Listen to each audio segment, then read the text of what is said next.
What's going on, guys? Today I'm going to be covering the 4 tips for beginning real estate photographers. Let's jump straight into it. So I could have read articles about what tips to talk about. I could have watched a couple YouTube videos, but I know when I was starting out, I really was looking for someone to give me not 20, not 50 tips, but the first 4, 5, 6 tips that could really help me start off as a real estate photographer. So from experience, the first tip that I'm going to start off with is build your portfolio. When you're just starting off in real estate photography, the chances of you having hundreds and hundreds of photos that you can showcase to real estate agents is very slim. You're going to have to build from the ground up. So if you have any friends that are in real estate or family members that are in real estate, I would recommend that you offer them a photo shoot for free. That doesn't mean that you need to go all out and take hundreds of photos for just one listing. Take a good amount of photos and then choose 20, 25 photos that are the best. Edit those as best as you can and send them off to them. And hopefully they use you again. Hopefully they recommend you to more agents. But that's how you build your portfolio. So you might not make anything in your first few months, possibly. It just matters how much you're really working, how much really you're trying to put yourself out there. But over time, your name will get out there and you'll start to actually get paying clients.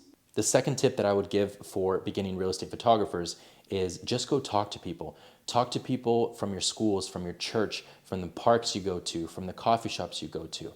That's the best marketing you could possibly do. I remember when I started off as a real estate photographer, I just assumed that everybody would automatically know what it is that I do, but that's not the case. You really have to get out of your comfort zone and go talk to people. And really, that's the best way to market yourself, because you can always search on Google real estate photographer and you'll probably land on someone's website, but you can't really earn their trust right away. You can't put a face to the brand right away. So you talking to people, showing them what you do, maybe pulling out your phone and showing your website, that's the best way to build trust and to get someone to hire you. The third tip that I would give for beginning real estate photographers is don't focus on buying the best gear. When I started off as a real estate photographer, the first camera I purchased was actually a Fujifilm X-T3, and that's actually the camera that I'm using right now for this video.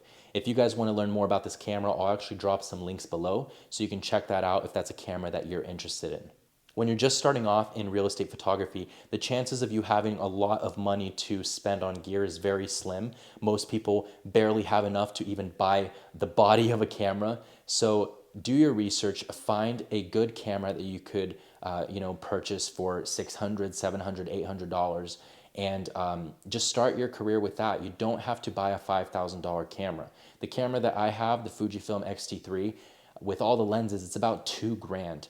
I know photographers that have cameras that cost $7,000, and my photos actually end up looking better than theirs. So it's not about the gear that you have, it's how you use it. And I'm sure you've heard that before. And I used to laugh at that. I was like, yeah, right. Like, you probably need to spend thousands of dollars on a camera. That's not the case. So do your research, go on YouTube. You can find several videos that recommend cameras for a budget that you can still do an amazing job taking real estate photos.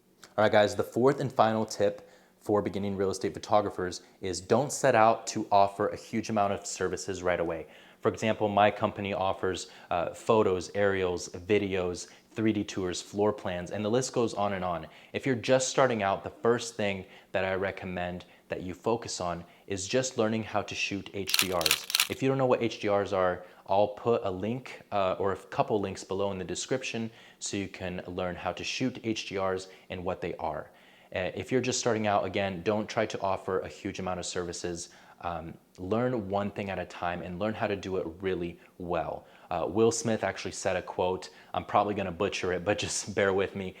He said, you don't build a wall in a day. You lay one brick down at a time as perfectly as you can, and one day you'll have a wall. So start off with HDRs. That's how I started, and build your way. Start offering aerials after that, 3D tours, floor plans, or just stick with photos. It's up to you, and that's the best part about real estate photography. You build your business, you build your brand how you want it run. Thank you guys so much for taking the time out of your day to watch this video. If this video added value to you in any way, it would mean a lot to me if you guys would like, comment, and subscribe to this channel. I'll also drop my social links on the screen here, and you guys can follow me there. The purpose of this channel is to help real estate photographers grow their media companies, as well as offer value to real estate agents so they can see the importance of what real estate photography has to bring to their business. Thank you guys so much. Until the next video, I'll catch you guys later.